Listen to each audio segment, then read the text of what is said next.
Hello and welcome to this emergency episode of Battling with Business with me, Chris Kitchener. And me, Gareth Tennant. Now, normally we explore ideas and concepts around teams, teamwork, leaders, leadership, and all things in between. You've heard us do this before. It's a discussion between a former Royal Marines officer and a product manager from the world of business, comparing and contrasting our experiences as we attempt to work out what makes teams, leaders, and businesses tick. But I'm afraid today, as I've implied, and as the title of the podcast indicates, this is an emergency podcast. And I think it's an emergency for a couple of reasons, but probably the principal one is I think we might be nerds beyond all ability to be saved, Gareth. The context is this. Last night, we had a party at our house, and my wife loves dancing. And Gareth obviously couldn't come to the party because he's still in Canada. And after inquiring politely how the party was, I explained it was great. Lovely. We had lots of friends over, lots of sort of music in the background, good fun, good food, good to drink, but nobody danced. And as I conferred this to Gareth, because I know he would have danced, he then immediately brought that back to the topic of battling with business. And what did you say, Gareth? I said we should do a podcast around this because that is all about the lack of followership. And then I went on to talk about how getting people to dance at a party could be viewed as a leadership challenge. But actually, the key to doing something like dancing, which is a social activity, is more of a followership challenge than it is a leadership challenge. Because it's very easy to get up on the dance floor and start dancing and hope that everybody else is going to follow you. And the person who does that is clearly the leader in the particular context of getting people to dance. And of course, my definition of leadership is getting people to do things you want them to do. So that would fit that definition quite well. But of course, the person who's dancing on their own in the dance floor is either an inspirational leader or a lunatic. And the thing that decides that isn't the leader themselves. It's whether somebody wants to be the first follower. So it's really easy for people to watch somebody get up and go, oh, he's brave or she's brave, and then to sit there and watch. And you watch one person on their own. If somebody else gets up, there's a little bit of social proof. And once, and you see more than one person doing it, suddenly the whole dynamic changes. And rather than this being a case of watching one slightly drunk lunatic, this becomes, oh, this is a fun activity. And whether that's a conscious decision or not is kind of irrelevant.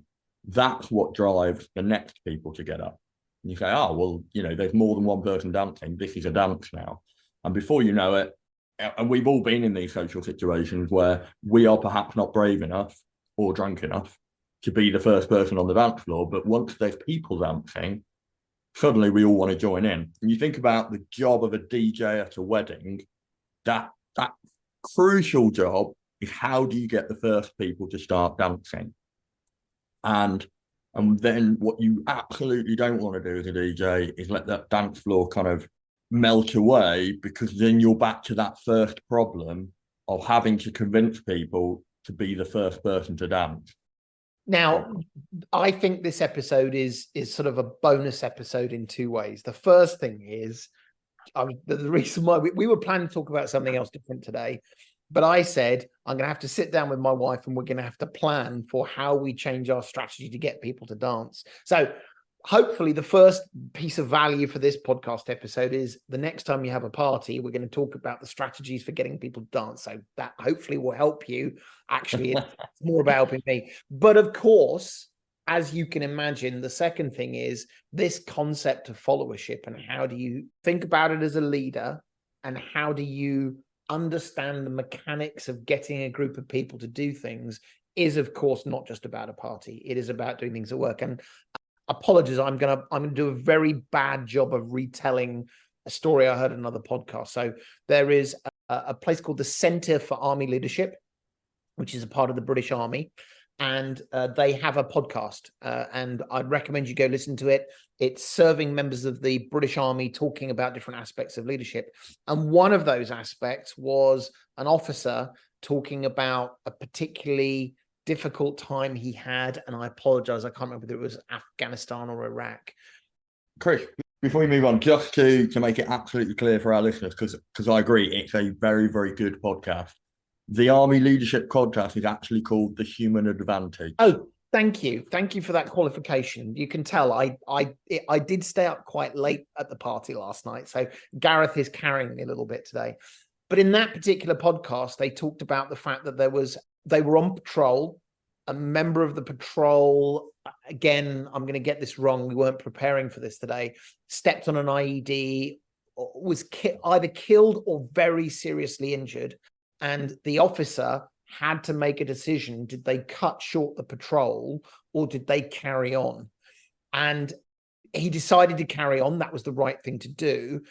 And in an act of followership, he talked about, it was either a corporal or a lance corporal, stepped forward and said, I will be the point person on patrol. And the moment that happened, the rest of the group and the team immediately switched away from the we have lost or potentially lost a member of our team into this is what we have to do. So, you know, the dance floor is the stupid example, but understanding how and why someone might step forward in a difficult situation and say, I will bear that responsibility and I will take the lead. In that case, everyone then said, we will follow. And what they pointed out in that particular podcast was, that was an incredible act of leadership from a very junior member of a team. And again, I sometimes worry that we talk about very dramatic times in the military, but of course, in civilian world, in business, this is just as important, perhaps often even more so, because what we do is we rely on our teams to take that initiative to step forward. And so it's funny, what started as me joking with Gareth about what happened last night at the party, this followership seems really interesting. So let's go back, Gareth. Let's sort of just slow down and retell that, what followership is and how we think about followership. Both those examples, I think, are very visceral examples of first followership. And what we mean by first followership is when a leader, in whatever context, officer leading a patrol in Afghanistan, somebody deciding they're going to get the party started and gets on the dance floor. When a leader does something where they're trying to get the rest of the group to follow them, there is team dynamics and psychology at play. And one of the crucial aspects of that is to have social proof. So one of the things that we are as a species evolved to do is to work collaboratively. We are not the successful species we are because we've got big brains. And we're not successful species we are because we're stronger and faster than other species, because we know we're not. But what we are is socially collaborative. And the thing that we have that other species don't have, including social group species, things like, you know, groups of meerkats or colonies of ants or whatever, is the ability to tell stories and the ability to pass that group cohesion, those group ideas, those group dynamics on from generation to generation as our collective initiative, our collective education and capability, you know, evolves over time. That means as a species, we're very, very susceptible to making sure we conform to the group around us. And that has some really positive aspects and it has some quite negative aspects. And we've touched on these in the past, but it means that we are by default a little bit xenophobic. We are by default trying to fit into the group around us, and therefore other groups, other people that seem different are potentially a risk, are potentially a threat. And so what we need to try and do, and what we do as a species quite well often, is build relationships between groups. The thing that happens is conformity and social cohesion. And that means you have to have social proof before people accept good ideas, even if the idea seems good on the surface. And there are lots of social, psychological sort of experiments in academia around this, where people actively change their answer to a objectively asked question with an objectively correct answer, like a mathematical answer, based on the fact that people around them seem to collectively be looking at a different answer. So there's a psychological experiment where they talk about lines being of the same length, and they show 3 lines in various different positions, and then they ask the participants to name which 2 lines are the same length. And it's obvious. As an individual, everybody gets it right. I don't know, line A and C are the same length and line B is the outlier. But when you start to plant people in the audience, and these are stooges planted by the people running the experiment, when they give the wrong answer, when more than one person does that, when 3 or 4 people start to do it, what you see is people will change their answers. And they'll do that both consciously, so they will give the wrong answer so that they don't. They mentally understand this is not the answer they would give, but in many cases they fear that they have missed something, and therefore Yes. they go there. And yeah, and sometimes it's a subconscious thing as well, and so they will just default to, well, this is the answer that everybody's giving, and therefore I must, like you say, I must be wrong, and then they actually then convince themselves that this is the right answer. So when we talk about the first follower, the second person onto the dance floor, or the lance corporal that recognizes the difficulty the officer has in taking the team forward, and so they step forward and say, I'm with you, boss. Let me be the lead barman man, which is the person who does the metal detection at the front of the patrol. They are doing a small act of leadership to reinforce that larger act of leadership. So that second person that gets up on the dance floor, whether they're fueled by a desire to support that first person, or whether they're fueled by half a bottle of Lambrini, doesn't really matter. If that act of reinforcing, validating that first person's decision, that first person's guidance, creates a different social dynamic. And you see this across groups, and this is how things go viral. This is how groups become very, very strongly engaged around particular subjects that they, perhaps as individuals, wouldn't be particularly as engaged in.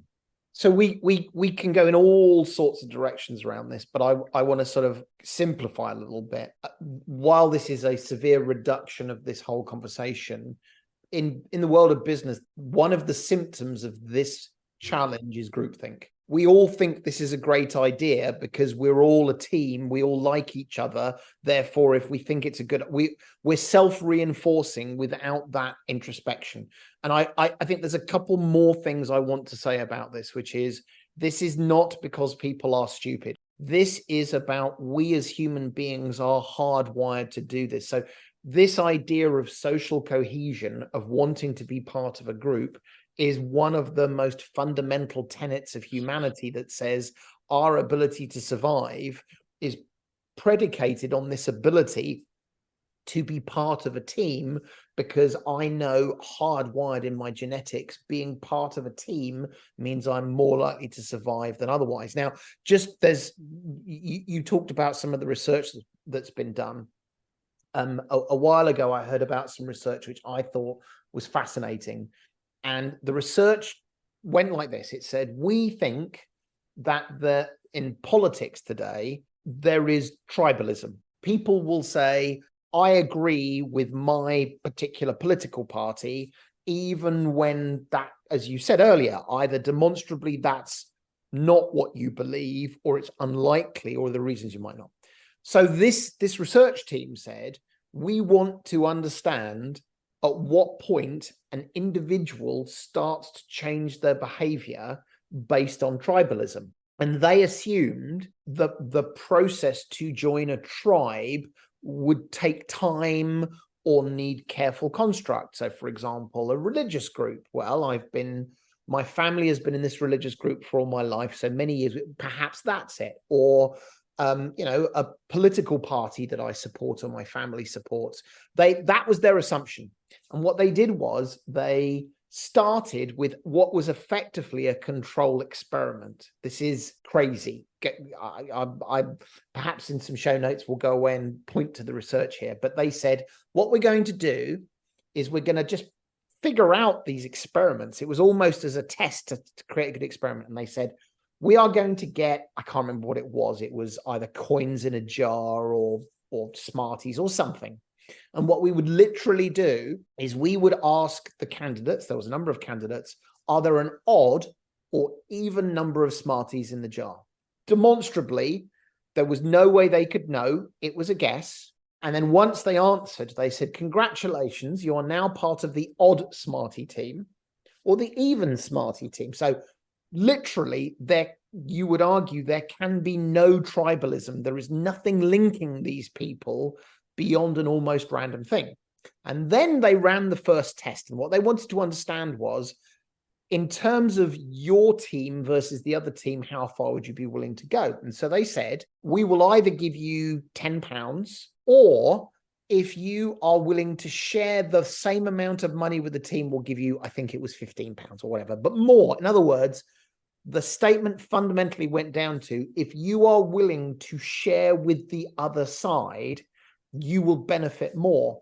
And to their enormous surprise, consistently, they discovered that when people were even in this tenuous tribe of odds or evens, they would rather see the other team disadvantaged than them having a more successful team. Now, why am I saying this idea of teams and tribalism is astoundingly powerful? So I think we're going to talk about a couple of topics which I suspect are very highly charged and highly emotional. You would say these are the only things where we might have this behavior. Actually, what the science is beginning to suggest is this is so hardwired. Actually, you hardly need any excuse for tribalism. And we start to get into this world where either A, we agree with things that we might not normally agree with, or we don't question groupthink, or even, which is a different topic, and we won't necessarily follow this today, which is, I want to see my team prosper at the expense of another team. And that seems very, very familiar in terms of our world as well. So I'm straight away reminded of two very famous psychological experiments in behavioral science, which I'm sure our listeners will be familiar with or at least heard of. And one is the Stanford prison experiment, where in very similar circumstances to your counting marbles in a jar, there was a random way of breaking the participants into two groups. No reason why they should form any kind of social cohesion.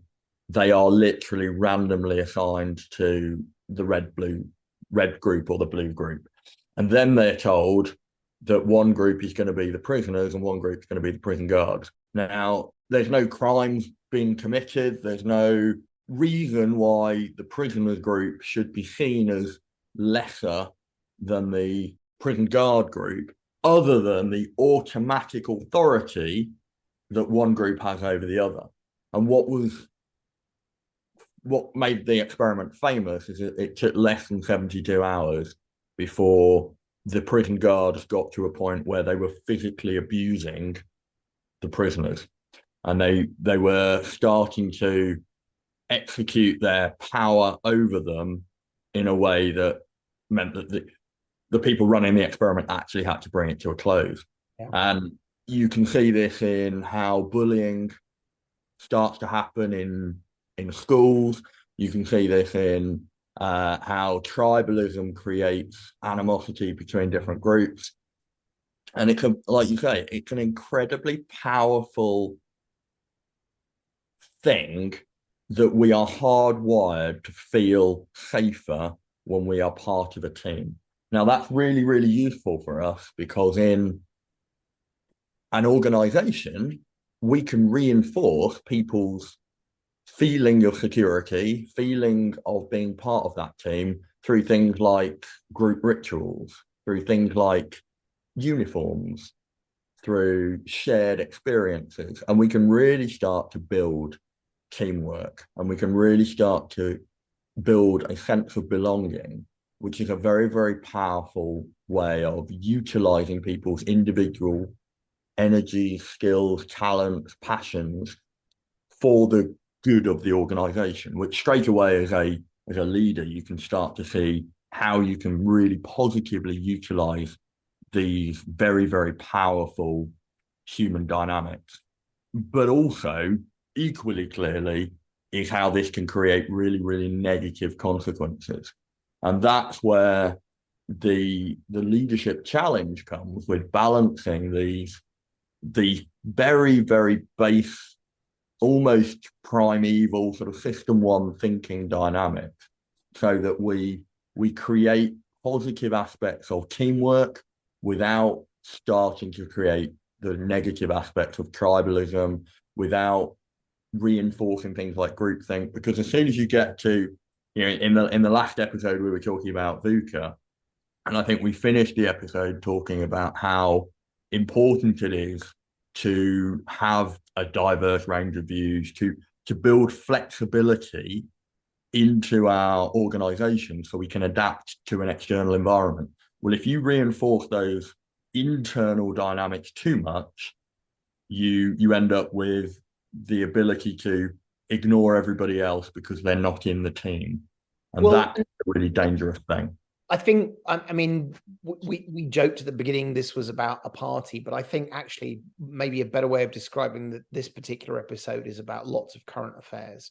Because I think one of the other things that you're talking about there is the challenge of a group's culture. And we've never talked about it before in those terms, about the challenge of the culture. But this week in the newspaper, there were articles about how female surgeons were being abused even while they were working in surgery. And what I'm very pleased to say that the vast majority of people that responded to this said that in this day and age, that is utterly unacceptable. That is not what we do anymore. We are all equal, men and women. We deserve the right to be safe and et cetera, et cetera. But what was astounding to me, and I think it was surprising to a lot of people, was a retired male surgeon saying, well, maybe good grades aren't good enough if women want to be surgeons because they are going to have to deal with harder things. Almost, this is what happens in our group. And somehow for you to question that challenges your position in our group. So I think the really interesting thing there is you can have negative things that happen within a group, and alcohol consumption, particularly in the military, has often been one of those things where it's what we do. We have done it for many hundreds of years. And if someone abuses it or bad things happen, people say, yes, I agree that was a bad thing, but I'm certainly not going to say that actually that's a bad part of our culture. So this idea of groupthink is the wrong word, but I'm going to hang it on this, which is we create these teams and these cultures within teams, which at times potentially become so powerful, it prevents you guarding against bad things happen and the culture going wrong. And, I suspect there are some people going, yeah, I know what you mean and I agree. And there are others saying, no, I'm in lots of teams. I'm in the local Rotary Club and it's all good there. This power of saying no in a team and saying that is not acceptable is very, very difficult to shake. And it can be as simple as you're in a room, you're in a meeting, and we say, how are we going to solve this problem? And someone says, we're going to solve it this way. And two people in the audience saying, I don't think that's the right way to solve it, but I can't, in inverted commas, go against the team. We've talked about it before, but I think there is team dynamics. There is the person who says, this is something I've come across a lot actually, and it's really tricky, which is the person who wants to communicate to a senior leader, I think something catastrophic is happening. And there is a risk that people will say, well, Bob always moans, or Janet is always moaning, because what we're doing is almost protecting the system and saying, how could they be right by saying we're so wrong? So Yeah. I think we're back to the power of that first follower, which is the person that stands up and says, I agree with what the boss has just said, has set the precedent of we don't disagree. And that's the I agree with the person on the dance floor, I'm going to dance too. And it creates that group social proof. The first person that stands up and says, I understand what you're saying, boss, but I don't think in this situation that's actually correct, or I'm not sure you're fully aware of all the facts, or this is the way we've always done it, but that creates a problem for this particular subgroup, or whatever it is, suddenly creates a we're not all following. There isn't now this social proof. And it's an incredibly powerful thing. And it takes either, and actually it's a combination of the two, a very, very good culture that is willing to listen and accept challenge, or incredibly courageous people who feel strongly that their particular view, their particular argument is worth going against the organization. And more often than not, we don't hit that threshold. So unless we're very, very passionate about a particular cause, more often than not, we will subconsciously or consciously, but keep it to ourselves, say, I don't actually agree, but it's not worth me expending my, political capital with my relationship with the boss to question this.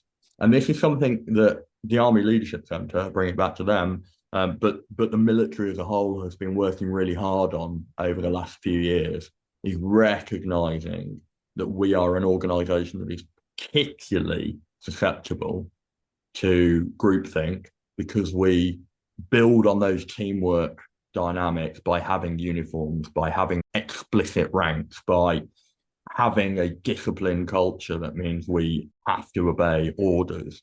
And so we've been working really, really hard on a concept called loyal dissent, which is to reinforce positively and routinely the fact that leaders need to be challenged, and that there's a difference between disobeying an order and questioning the logic behind an order.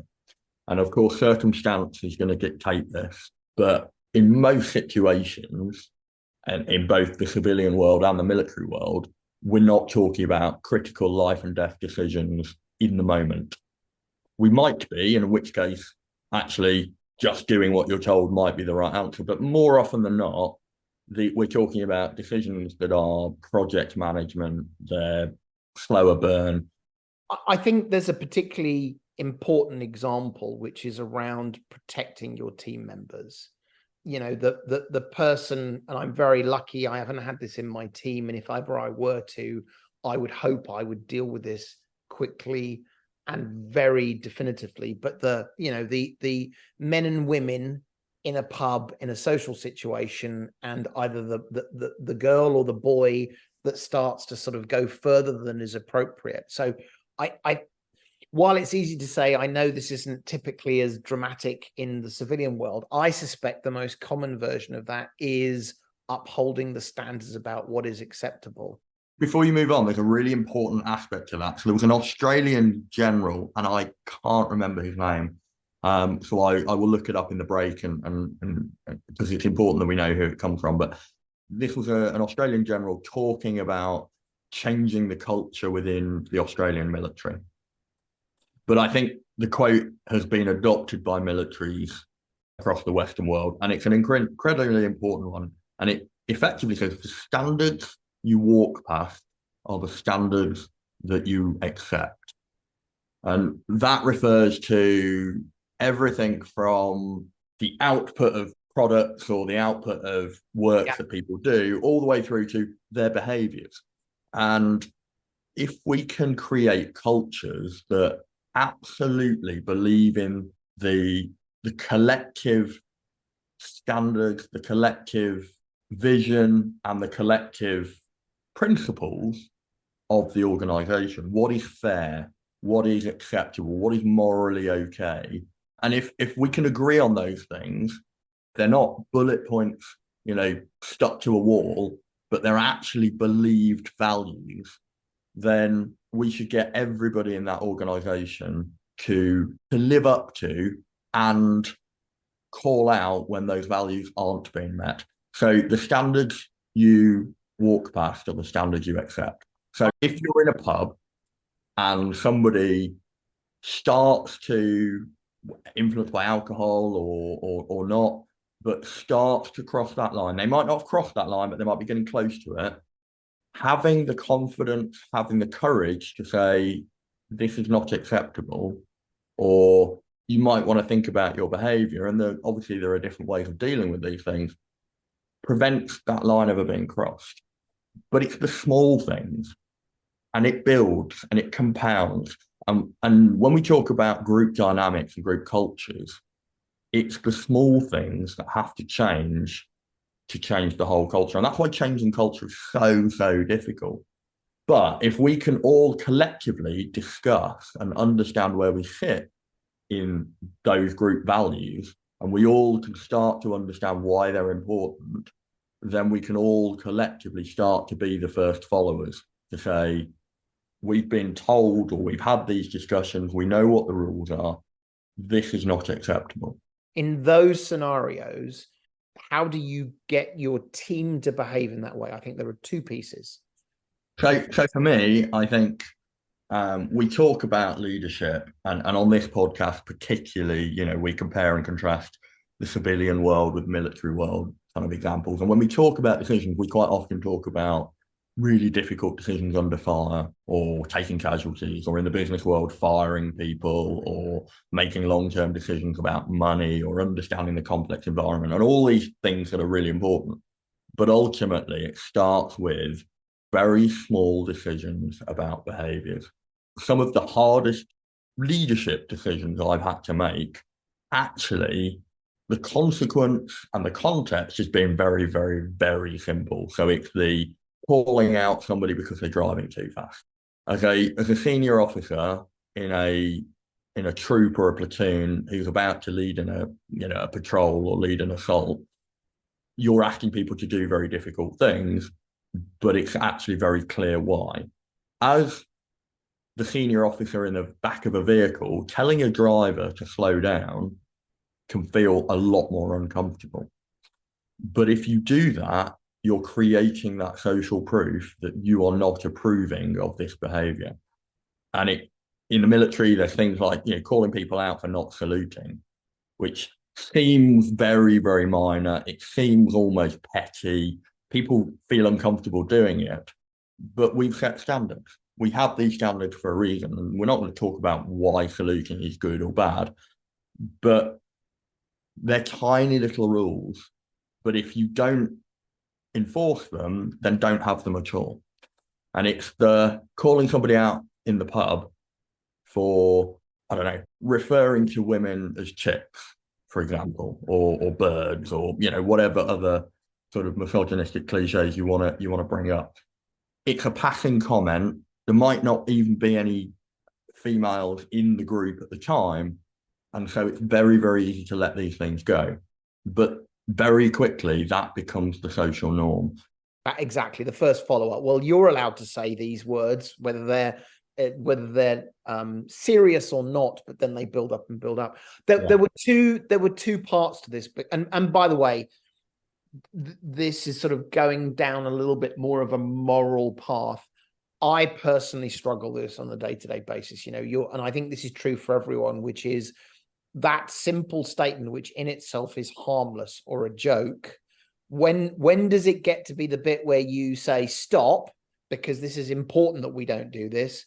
Yeah. And at what point are you the spoiled sport that isn't having fun? So I do think actually a lot about this on a day-to-day basis. I have a team with men and women in that particular case. I think a lot, but there are two things how I think about this, which I think is really important, rather than simply saying people should speak up, because I agree, but how do you get people to speak up? I think there's a really important aspect to it. Well, there's 2 points. One is we're talking about changing behaviors. So the first thing is, if somebody says something like, I don't know, in passing conversation, I was talking to some birds, you know, it's quite an anachronistic example now because people don't tend to do it. But what you don't do is jump on them and say that's unacceptable.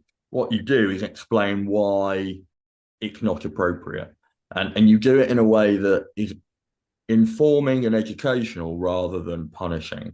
And we've got to not demonize people, because for a long time these have been accepted, either implicitly or explicitly. These have been accepted behaviors. So the first thing you can't do is suddenly say this is no longer acceptable, and if you do it again you're going to be punished. What you can say is, are you aware that your behavior makes other people feel uncomfortable? The second really important point to this is everybody needs to do it, because the last thing we need is for the only people to be calling it out are the people that are left feeling uncomfortable. And so this is why, and it took somebody, and I have to honestly front up to this, I had to have this explained to me. But this is why it's important that we have gender pronouns in our signature blocks on emails. And for a long time, my view was, well, you know, what's that got to do with anything? I absolutely accept people for who they are, so why do we need to even have that there? And the reason is, the people that are left feeling uncomfortable are the people who don't have standard gender pronouns, and therefore every time somebody gets it wrong, they're the people left having to explain it.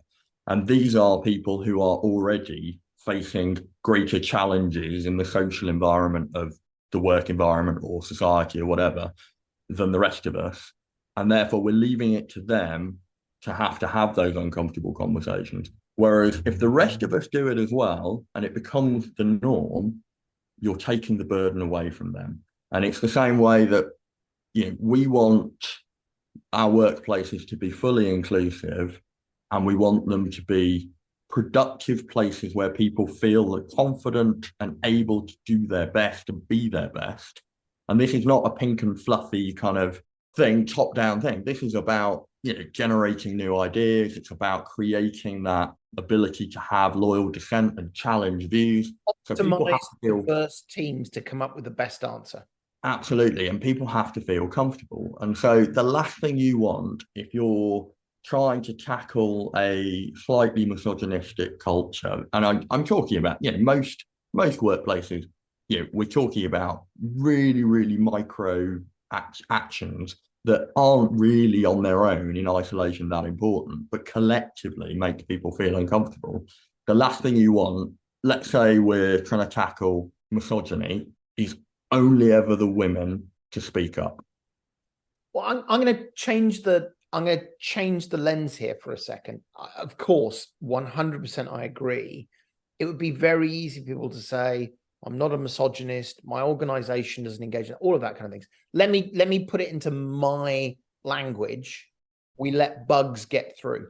We say, you know what, that's okay. You know, I can't get them all. It's okay. This is, in fact, I would argue in many ways, we've made lots of progress in some of these sort of equality. Actually, the one that's really killing the organizations is it's okay for this not to be high quality. It's okay that we didn't respond to our colleagues in a reasonable time because, you know, I was a bit busy. I think it's about these micro things. It's about coming back. So the two things that I wanted to talk about, which was fundamentally, it's almost what you've said, but from a different angle. So the first thing is, how do you engender this kind of positive, challenging culture? The first thing is to sit down with your team and engage with them on the importance. Because at the end of the day, if this is about Chris cares about bugs and none of the rest of us do, I might as well not talk about it. I need to sit down with everyone and say, whether it's misogyny in the workplace, whether it's quality, guys, I care about this. Do you care about this? Let's talk about why this actually affects us as a group, even if it doesn't seem to affect you personally. I think engaging with people and having this conversation, whether it's the pronoun conversation, whether it's patting someone on the bum at a party is not cool. Let's talk about that. Let's as a group set our standards. Yes. As you said, the group is powerful. Then as a group, let's talk about what we expect. So the first one is about engagement with the team rather than Chris believes all these things. Yeah. And like we've said before, these things they're deeply complex, they're nuanced, and the answer is not a top-down, this is now how we behave, because there is always nuance. There is always, and we've said this before. This is where genuine mistakes shouldn't be punished. Yeah. Genuine mistakes should be explored and learned from. And if you punish mistakes, people don't own up to them. So I have not emailed people back because I've forgotten about it. I've lost their emails. That happens. We make mistakes. Things happen, and that's okay. As long as it's not a trend, because if it's a trend, I'm either making lots of mistakes, in which case there's a reason. Am I overloaded? Am I disorganized and need extra support or new tactics of how I deal with my emails or whatever it is? Or do I just need to have that conversation about why it's important? Actually, not receiving a response is, quite important, but it might not be from my perspective. And so somebody needs to have that conversation. And then as soon as the light bulb goes on, I'll change my behavior. And this, I'm really glad you've moved the conversation away from diversity and inclusion, because this can quite often feel very, lectury and very kind of, this is, I think, and this is more than that. This is about behaviors for creating better outcomes as teams. There was a second thing that I wanted to cover as well, and I think we underestimate that. So you talked about people speaking up. So in the case of bugs, which is one of my, I've dealt with all my career, someone standing up and saying, we are not delivering quality early enough, and therefore we should all be unhappy. There are this many bugs and we should talk about fixing it. So speaking up is good, but here's the rub. For many people, they have never been given the skills to communicate effectively. For those of you who've got kids, let's just give you a perfect thought experiment. Your child says, I'm going to, or start sticking their finger or a stick in a electric bar fire. And you say, stop it. And the child says, you're telling me to stop it, but this is interesting. I quite like this. And you say, stop it. And all of a sudden they've burnt their hand. Well, hang on, I did my bit. As a parent, I told them not to do it. I spoke up. I did the right thing, right? No, I actually didn't do a very good job there, because actually the better job would say, okay, stop, let's talk about this. That is very, very hot. The reason why I think you should stop now, I mean, I'm making it more of a thing. I'd generally be shouting at kids, but the reason why I don't want you to do that is there is a very high chance you are going to burn yourself. And by the way, let's get a marshmallow.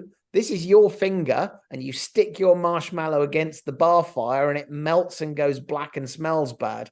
That's why I don't want you to put your finger. Okay, thank you. Now, I know that's a really ridiculous example where you talk about kids, but this ability to communicate effectively, I have seen this too many times in business where someone says something bad is happening, we must change it. And everyone looks at them and says, and they say it again and no one listens. And at this point, they're saying it with real passion. And then people go, oh, Bob's always a naysayer. Oh, and actually the challenge here is, has anyone sat down with Bob and said, okay, when you see something wrong, the first step is to say what's wrong, but the next step is to say, I'm going to tell you what the downstream impact is and why we might all care. So the second part of this is, does the organization have the skills and the practice to communicate effectively?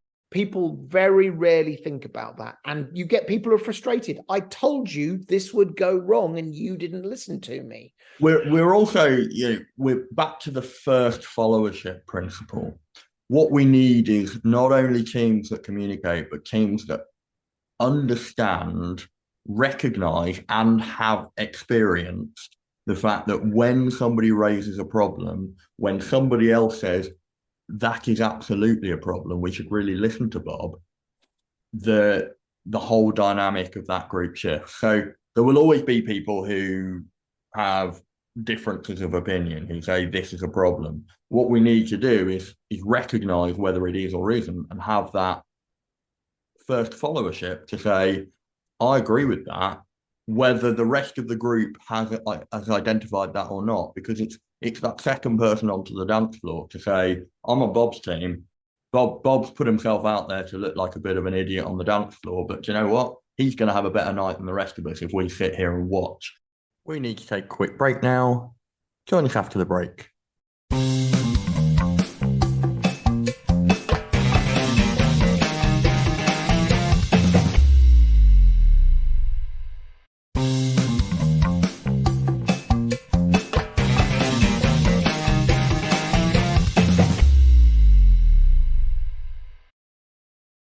We started with dancing and our inability to get people onto the dance floor. We moved through followership, how teams come together and behave as a team, and how there's really positive aspects of that, but there is also the danger of that groupthink.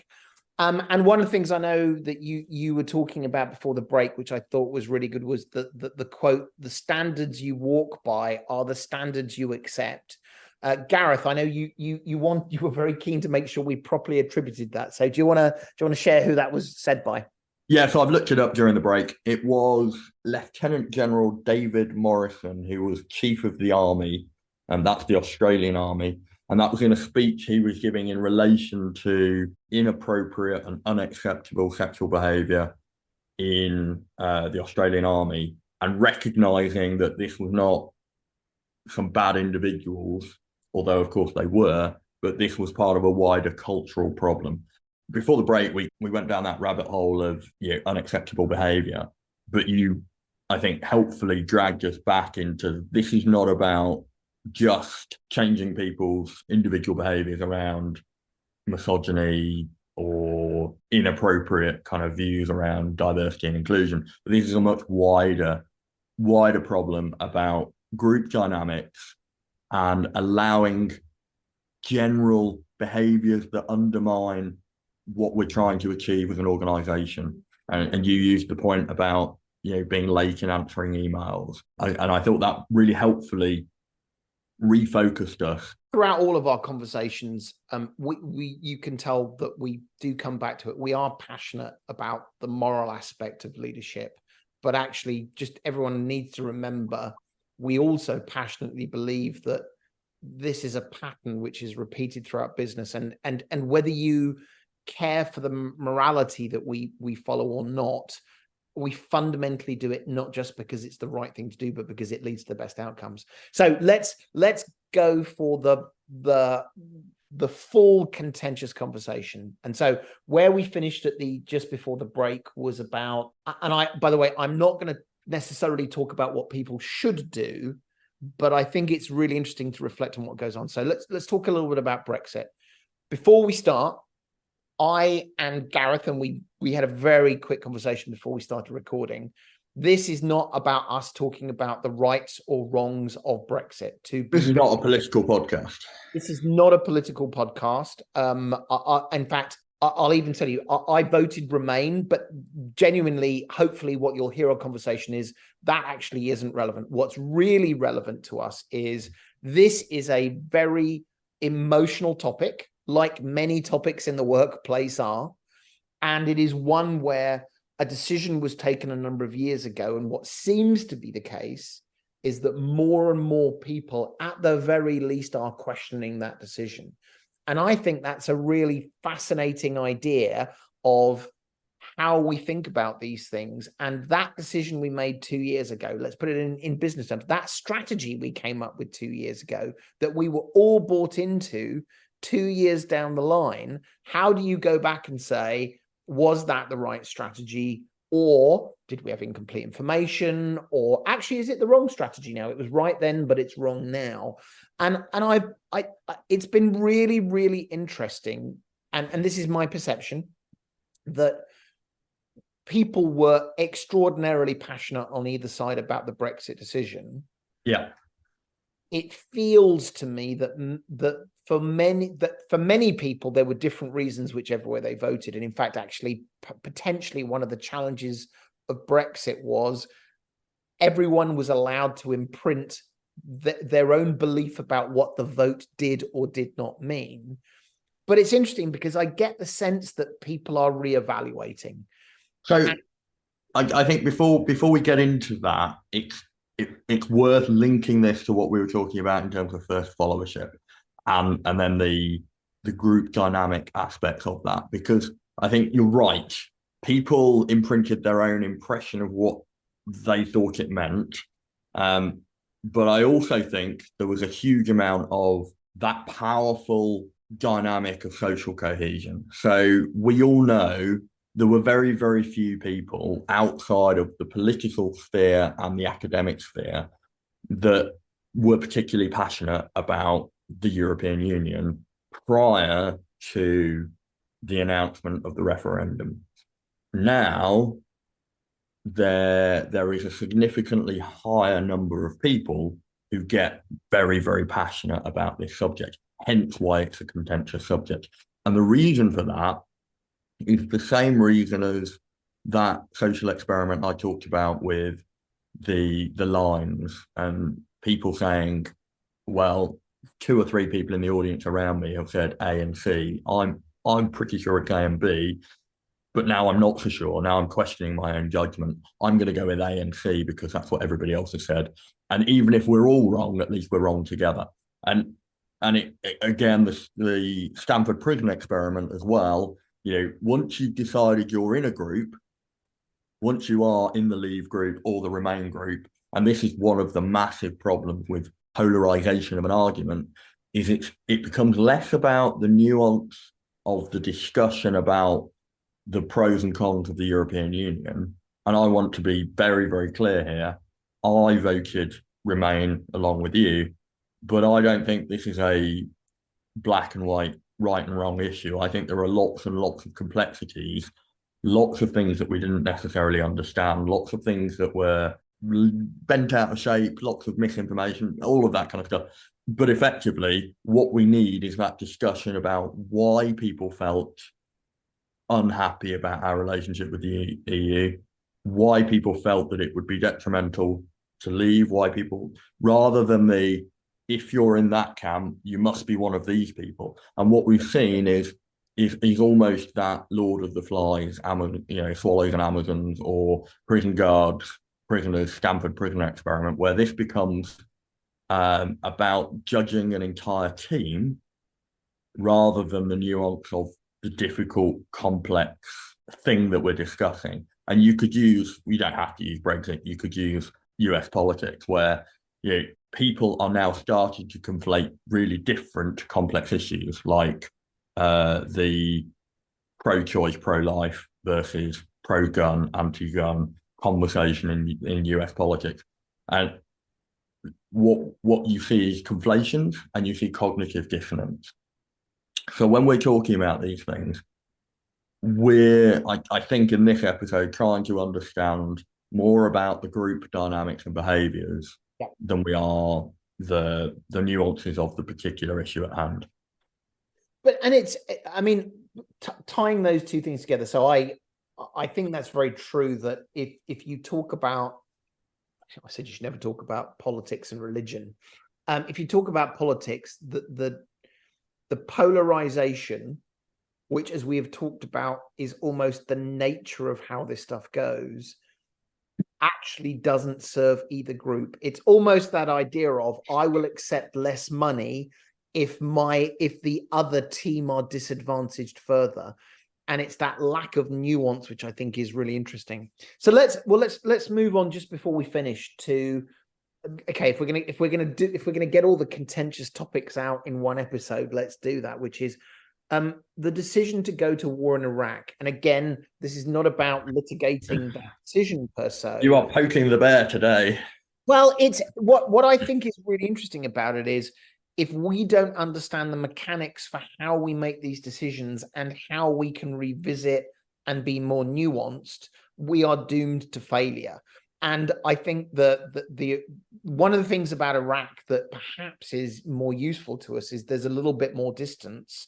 And it just feels like there's a little less emotion generally about it, rather than Brexit, where there is still a high degree of emotion. But Yeah. I have come to a place now where I am far less confident about my viewpoints about the war in Iraq.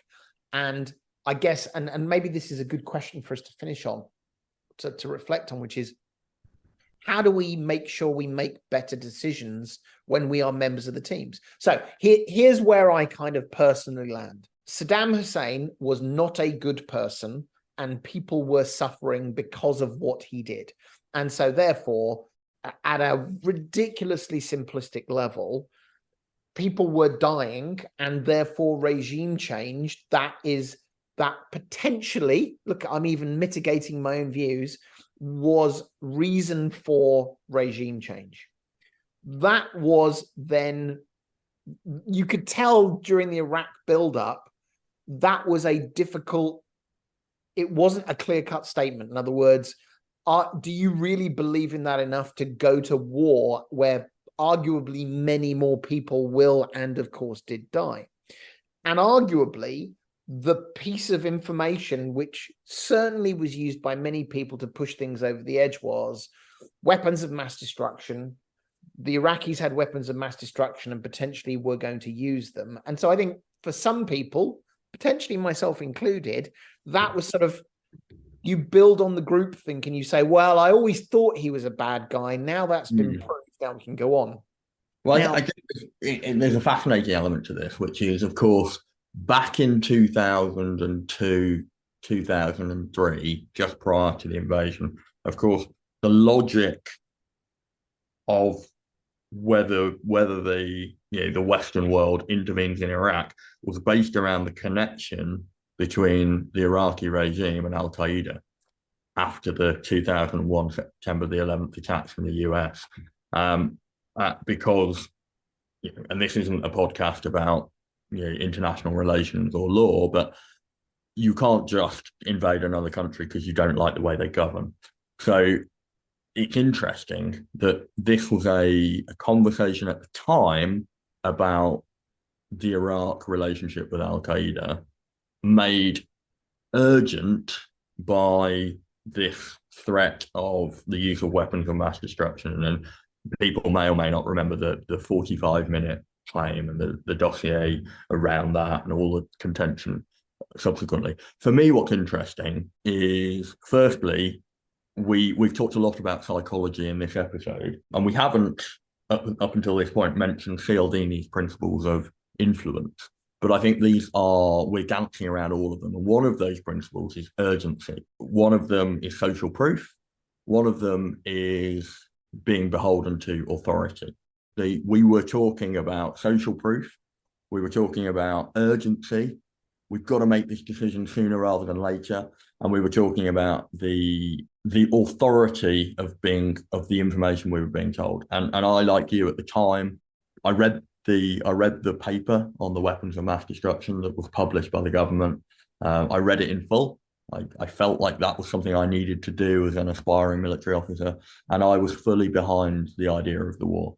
I look back now and I absolutely understand where that was flawed, why that was flawed, and where the system, and there's probably a whole podcast for us in how intelligence sometimes goes awry, didn't provide what I thought it did in terms of the certainty. More interesting for me is, at the time, the majority of people when polled were behind the war. Now, that wasn't everybody. And of course, we've seen the largest peaceful demonstration in our lifetimes, and perhaps ever, was the anti-war march. So this was definitely not everybody believed it, but the majority of people did. Now, when polled, not only do the majority of people agree that the war was perhaps carried out on some dodgy Tenure. information and wasn't perhaps such a good idea. But when asked, they claim that they were against the war at the time. And that shows a cognitive dissonance between how they felt at the time and the decisions they actually made, and how they reflect on how they felt at the time and the decisions they made. And I think that gives us something in terms of how we get over these polarized and difficult issues. So in teams where the issue has become something contentious, where it has become a them and us, and that's whether that's sub teams within your organization or whether that's your relationship with an external agency or an external team, or whether that's how perhaps politics and social discussion is starting to bleed into your workspace and cause animosities and problems. The way to get around this is not to point out where people were wrong or to try and correct people. The answer is to move the conversation along to what do we do about it now, and how do we, and we're back to these kind of micro behaviors. How do we change the conversation from a this is unhelpful behavior, stop it, or this is unhelpful ways of thinking, stop it, to let's discuss how this affects what we're trying to achieve. And so I think there's that debate is yet to happen with Brexit in the UK. But I think we are just starting to get to the point where the raw argument of should we, shouldn't we, and then the raw argument of what does the post-Brexit deal look like is far enough back that we are now just starting to be able to have conversations where we can say some people voted to leave, some people voted to remain, some people voted for a hard Brexit, some people voted for a soft Brexit, some people believed this, some people believed that. But now, where we currently are, how do we move forward? What do we want to do collectively to make where we are now and where we want to get to work? And now we're back to strategy. I think that might be a good place to stop. I think we've danced around a couple of particularly sticky minefields, if you can have a sticky minefield. I don't know whether that works. Look, we definitely haven't given a plethora of frameworks for people to follow, but I think this is really just you and I chewing on the complexities of some of these decisions. You know, this idea that the bringing teams together and having this team identity can be astoundingly powerful, but that same team identity can be the architect of our own destruction if we're not careful. That decisions that we have made in the past, I think Iraq being just the example for today, we did not understand the information in the way that we should have done to come up with a good example. And that's really difficult. I mean, I'd like to think we're broadly sensitive to this, and yet we still screw it up. We saw the 45-minute thing and said, well, that seems bad. That's a direct threat, when it turns out it was a cab driver who was being paid a large amount of money to tell lies. So I don't think we have any answers in this episode, but maybe that really is the whole tenet of this podcast, which is even if we don't have any useful answers, actually it's our job as leaders and as managers to try to better understand this and try to work through it. Conversations with our teams, it turns out that's really important. Building trust so that people can say, I don't think that's true, is really important. Giving people skills and the time and the space to understand these things. The psychology of why are we wired to do these potentially destructive things?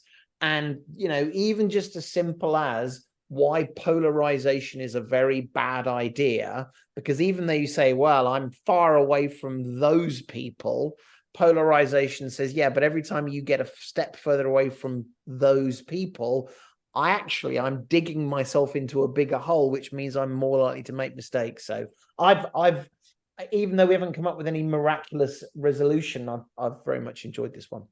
Yeah, absolutely. And I think if I can summarize kind of where I think we've got to, I would say we've said before, leadership is not a position that you are given.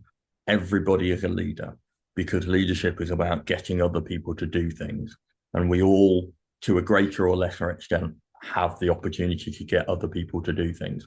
At the same time, in this conversation, we sort of introduced the concept of followership, and all people are followers, including the boss, because you can either go along with what other people are getting people to do, other people's leadership, or you can stop and question it. And that comes back to this: the standards you walk past are the standards you accept. And if you don't question the small behaviours, these things compound, and that's where the polarization creeps in. And finally, I think we've introduced a concept of loyal dissent, which is the idea of creating the accepted norms of allowing people to question why we're doing certain things. So there's a link between all of those things. But if you can create a culture where when somebody does something, somebody else is allowed to ask why, is allowed to introduce new information, is allowed to introduce new concerns, that might not result in a change in the decision, but it will certainly air problems, air concerns, and allow that communication. But also, it may well change the course of the decisions, because what we're doing there is mitigating the potential for groupthink. Well, that is a good place for us to finish. All that remains is for me now to, once we've finished recording, talk to my wife about how we get the next party people on the dance floor. And I will surprise her by using Iraq and Brexit as a basis for our strategic discussions for how we do that. There's only one solution to that, Chris, and that's you can't organise parties when I'm on a different continent. Well, I will be the leader and you will be the first follower. I will, and will play Love Shack, because that generally gets me going on the dance floor in a very, very embarrassing way. Well, that sounds like an absolute deal. I know you're on your way back soon, so safe travel, sir. We'll see you back in sunny Oxfordshire very soon.